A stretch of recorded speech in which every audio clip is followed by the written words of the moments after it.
Very good morning, students. Today we shall learn more figures of speech. सबसे पहली जो figures of speech है वो है irony. Irony is made of two words, iron and knee. Okay? Iron suggests something positive and knee suggests something negative. Irony में क्या होता है, हम जो कहना चाहते हैं वो नहीं होता, उसके पीछे कुछ हिडन मीनिंग होता है. ओके, और वो जो मीनिंग होता है वो हम बोलते नहीं है मगर कुछ और ही बोलते हैं. That is called irony. Example से ज्यादा क्लियर होगा. देखिए फर्स्ट एग्जाम्पल यहाँ पर लिखा हुआ है, fourth one. Of course this politicians were honourable. Of course this politicians were honourable last year. Means now having no respect. अभी कोई रिस्पेक्ट नहीं है. ओके, अभी हमने कुछ पॉलिटिशियंस को देखा. ओके, तो हम बोलेंगे this politicians were honourable last year. Of course. मगर आयरनी क्या है, वो हम नहीं बोलते कि अभी उसके लिए कोई रिस्पेक्ट नहीं है, कोई ऑनर नहीं है. Next example. In abroad I am Indian but in India I do not know who am I. Okay, अगर मैं अब्रॉड हूँ, abroad means out of country, out of India, तो मैं इंडियन हूँ मगर इंडिया में हूँ, then I do not know who am I, तो कोई मुझे नहीं जानता. तो दैट इज रिडिक्यूलस फैक्ट. मगर ये बताया नहीं गया है, इस तरह से बताया गया कि अब्रॉड में मैं इंडियन हूँ मगर इंडिया में नहीं हूँ. That's why it's irony. Six example देखो. Next one. To the English I am wog. I do not know who am I. Wog means foreigner. Wog means foreigner. To the English. English मतलब यहाँ language की बात नहीं है, England में रहने वाले जो लोग हैं वो, उनके लिए मैं वॉग हूँ, फॉरेनर हूँ. आई do not know who am I. Okay, मुझे नहीं पता मैं क्या हूँ. तो ये भी एक आयरनी है, रिडिक्यूलस फैक्ट है. Next example. Okay. But I am glad I really am. But I am glad I really am. I really am, that means I am glad. Again वो बोल रहा है, तो वो भी रिडिक्यूलस है. हमें नहीं पता वो रियली में ग्लेड है कि नहीं, क्योंकि वो दूसरी बार बोला हंसते हुए. Okay, that's why. Doubtlessly morality shall die to see you. Doubtlessly morality shall die to see you. तुमको देख के तो मोरालिटी मर जाएगी. तो वो भी एक आयरनी है, पर किसी भी पर्सन के बारे में बोली गई. Things are going beautifully for me as they do for saints in this world. Okay, saints के लिए जो बातें बहुत अच्छी होती है, उसी तरह ये भी सारी चीज है, ये भी सारी थिंग्स है, मेरे लिए भी ब्यूटीफुल होने वाली है. तो ये भी यहाँ आयरनी बताई गई है कि actually things are not going to be beautiful for me. Okay, तो अगर ऐसा बताने की यू डोंट नीड टू से सच थिंग, मगर यहाँ बोला गया है तो भी वो अपने के बारे में आयरनी है. Next. Things are going to. Okay, complete हो गए एग्जाम्पल. ओके, आयरनी के और एग्जाम्पल्स देखते हैं जिससे उसका आइडिया आपके दिमाग में क्लियर आ जाएगा. ओके. आफ्टर, फर्स्ट वन देखो. After begging for a cat and finally getting one she found she was allergic. Okay, तो यहाँ भी एक आयरनी है. वो उसे कैट चाहिए थी, तो उतनी मेहनत की उसने, मगर फाइनली उसे कैट मिली, मगर वो कैसी थी, एलर्जिक. एलर्जिक मतलब कुछ एलर्जी थी. तो ये भी एक आयरनी है. मिली तो भी कैसी मिली उसे वो. Okay, next. इस एग्जांपल से आयरनी की डेफिनेशन ज्यादा क्लियर होगी आपको. A traffic cop get suspended for not paying his parking fees. और traffic cop get suspended for not paying his traffic fees. Traffic cop means foreign में जो police होता है उसको कॉप बोलते हैं. ट्रैफिक पुलिस को सस्पेंड किया गया. क्यों? क्योंकि उसने पार्किंग टिकट्स नहीं ली थी. तो ट्रैफिक पुलिस का क्या काम क्या होता है, दूसरे लोगों को पेनल्टी देना, उन लोगों से फाइन लेना कुछ. ओके, पनिशमेंट करना. मगर उसे खुद पनिशमेंट मिले, पार्किंग टिकट नहीं ली थी, तो उसे सस्पेंड किया गया. इस सबसे अच्छा एग्जांपल है टाइटैनिक. टाइटैनिक फिल्म आपने देखी होगी कहीं बार. The Titanic was said to be unsinkable.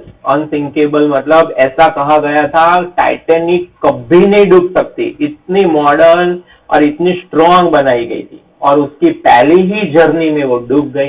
तो ये भी आयरनी है. Okay, next one. The fire station Burns down while the firemen are out on a call. अभी फायर स्टेशन और फायरमैन का काम क्या होता है? आग को बुझाना। मगर जब वो दूसरी जगह आग बुझाने गए थे तो तभी फायर स्टेशन खुद जल गया, तो ये भी आयरनी है। Okay, a man who owns a lawn maintenance business can not get grass to grow in his own backyard. जो लॉन मेंटेनेंस का बिजनेस है उसका, कि आपके घर गार्डन है तो लॉन आपको ग्रो करनी है, तो वो आएगा, वो कर देगा, मेंटेन भी करेगा, कटिंग भी करेगा, मगर उसके खुद के गार्डन में लॉन नहीं है। ओके, अगर आपके पापा एसी रिपेयरिंग या कुछ टीवी रिपेयरिंग का काम करते हैं, मगर आपके ही घर में एसी बंद हो, टीवी बंद हो, तो वो है irony. That is the meaning of irony. Okay बेटा। Okay, next figures of speech है एनाफोरा।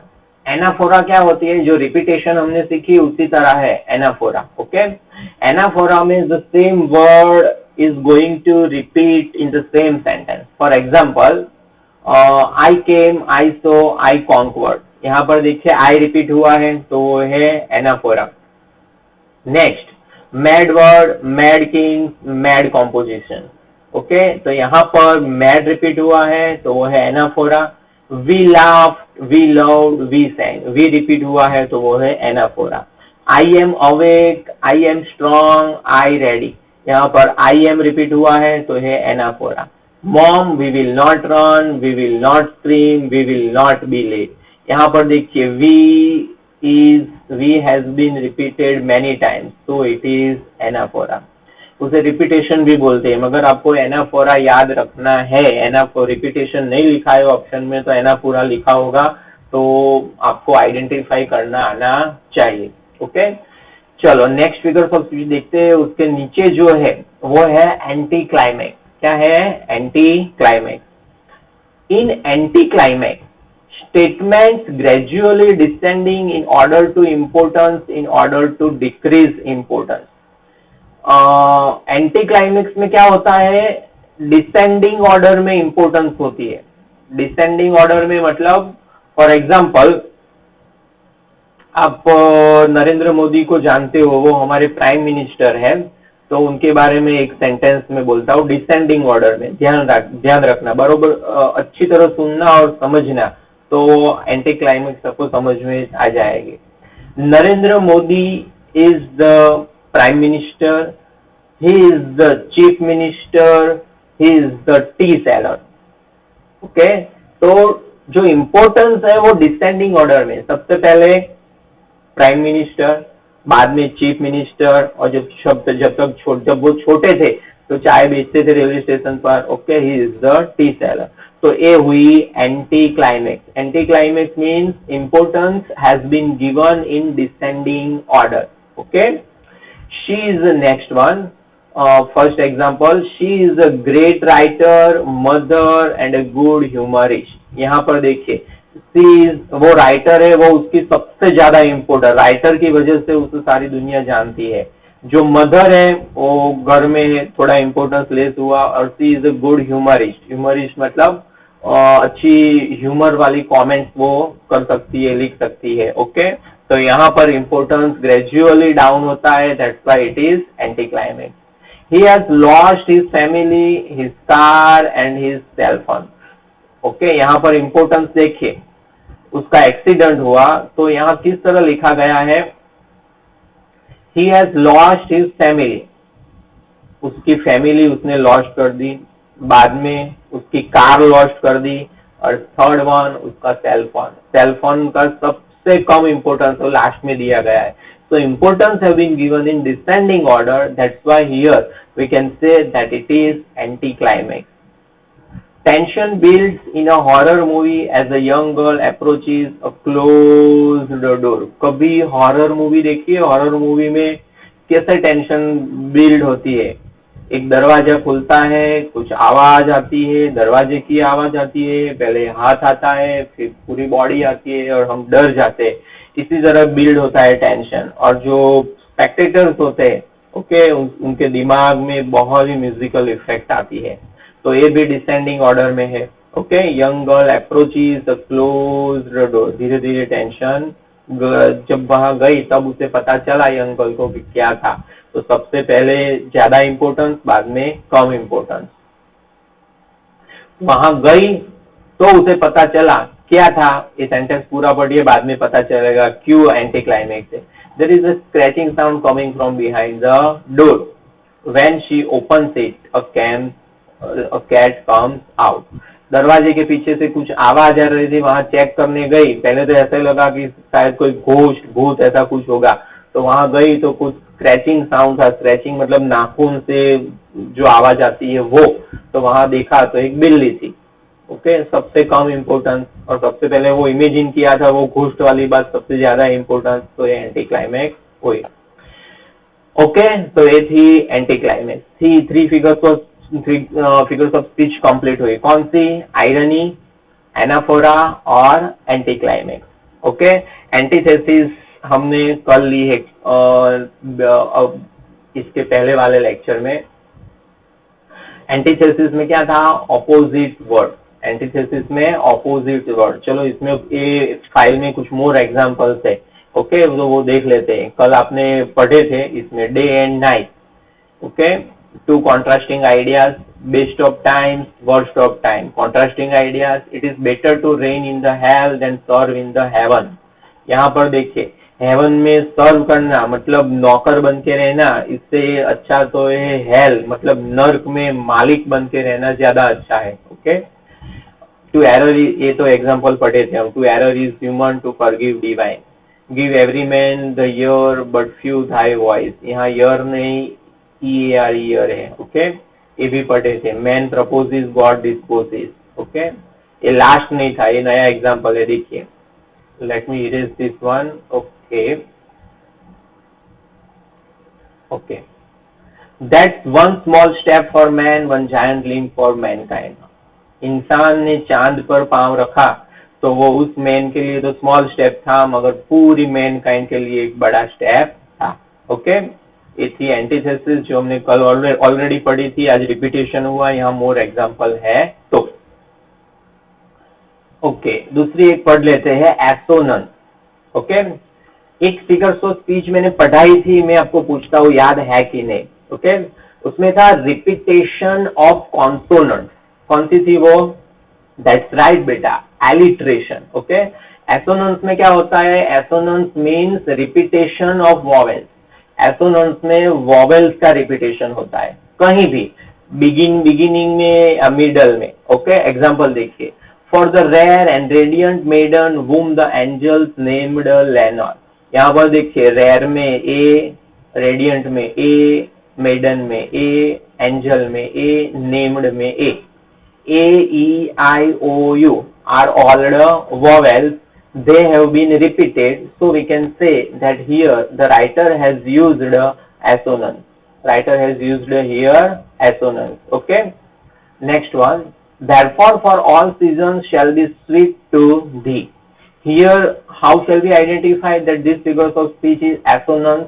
Here देखिए, फर्स्ट वर्ड में ई रिपीट हुआ है, थर्ड में ई रिपीट हुआ है, और स्वीट में डबल ई रिपीट हुआ है, और धी में डबल ई रिपीट हुआ है। Okay, E has been repeated many times. That's why it is assonance. Okay. From what I have tasted of desire, I hold with those who favor me. यहाँ पर O have been repeated many times. So how shall we identify this literary device? That is assonance. O have been repeated many times. Okay, तो ए का हमने example देखा, ई का देखा, आई का देखा, ओ का देखते हैं। Okay, A E I O U. Or hear old Triton blow his wreathed horn. अच्छा, ऊपर वाला एग्जांपल मैंने वो ओ बताया, आपने ओ भी रिपीट हुआ है, आई भी रिपीट हुआ है, देखिए यहाँ पर आई। ओके, यहाँ पर भी आई है, तो आई भी रिपीट हुआ है, ओ भी रिपीट हुआ है, ए भी रिपीट हुआ है, तो ये एसोनेंस है ओ का। Or hear old Triton blow his wreathed horn. O hear old में ओ, ट्रिटन में ओ, ब्लो में ओ, और हॉर्न में ओ, तो ए फिगर्स ऑफ स्पीच को हम बोल सकते हैं assonance, because vowels have been repeated many times. और last vowel U. Uncertain rustling of each purple curtain. Uncertain में यू, फिर पर्पल में यू, कर्टेन में U. So U has been repeated many times, so this is called assonance. The light of the fire is a sight. Repetition of long I, यहाँ पर देखिए I repeat हुआ है तो ये assonance. Go slow over the road, तो यहाँ road में ओ है, फिर ओवर में ओ है, स्लो में ओ है, तो इसे बोलते हैं हम assonance. Peter Piper picked a peck of pickled peppers, यहाँ पर आप ए एलिट्रेशन भी है because P has been repeated many times, और एसोनेंस भी है बिकॉज ई, यहाँ देखिए बीच में E have been repeated. Okay, तो एलिट्रेशन भी है और एसोनेंस भी है. ओके, और okay, Sally sells sea shells beside the sea shore, तो ये एस रिपीट हुआ है बिगिनिंग में, एस कॉन्सोनेंट है. ओके, तो ये एलिट्रेशन भी है और बीच में ई रिपीट हुआ है, देखिए ई, यहाँ शेल में ई में ई और ई, और यहाँ पर भी ई, तो वॉवेल्स भी रिपीट हुए, तो ये एसोनेंस भी है. तो आज हमने 4 फिगर्स ऑफ स्पीच पढ़ी. सबसे पहले पढ़ी आयरनी. आयरनी में क्या कहते हैं, जो हम बोलना चाहते हैं वो नहीं बोलते, कुछ और बोलते हैं और पता चल जाता है सुनने वाले को क्या बोलना चाहता है. ओके, टाइटैनिक कभी नहीं डूबने वाला जहाज था, तो आयरनी, पहली जर्नी में वो डूब गया. Titanic was said to be unsinkable, तो भी सिंक हो गया, तो ये आयरनी है. फिर दूसरी फिगर्स ऑफ स्पीच पढ़ी हमने एंटी क्लाइमेक्स. एंटी क्लाइमेक्स में क्या होता है, importance has been described in descending order. उसका मैंने एग्जांपल समझाया आपको. Narendra Modi is the prime minister, he is the chief minister, he is the tea seller. Narendra Modi prime minister है, नरेंद्र मोदी चीफ मिनिस्टर है, वो चाय बेचने वाले हैं. ओके, तो चाय बेचने वाले सबसे कम इम्पोर्टेंस वो लास्ट में दिया गया है. So importance has been described in descending order, so here we can say that anti climax has been used here effectively. फिर हमने पढ़ी एनाफोरा. एनाफोरा को हम क्या बोल सकते हैं, रिपीटेशन. एनाफोरा में तो same words have been repeated many times, so they are called anaphora. और लास्ट में जो चौथी फिगर्स ऑफ स्पीच हम पढ़े वो है एसोनेंस. एसोनेंस में क्या होता है, repetition of vowels in the middle of words, in the beginning, कहीं भी वॉवेल्स रिपीट होते हैं तो उसे बोलते हैं एसोनेंस. चलो, जितने भी फिगर्स ऑफ स्पीच हमने आज तक पढ़ी उस सारी हम रिपीट कर लेते हैं. कितना याद है आपको पता चलेगा. चलो, सिमिली में क्या होता है बेटा, सिमिली में कंपैरिजन होती है, लाइक और एज यूज होते हैं. फिर पढ़े हम मेटाफर. मेटाफर में क्या होता है, बोलिए. मेटाफर में भी कंपैरिजन, मगर लाइक और एज जैसे वर्ड यूज नहीं होते हैं.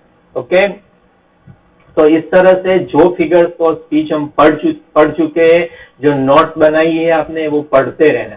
अदरवाइज जैसे जैसे फिगर्स ऑफ स्पीच की नंबर्स बढ़ती जाएगी, सारी मिक्स हो जाएगी या भूल जाओगे.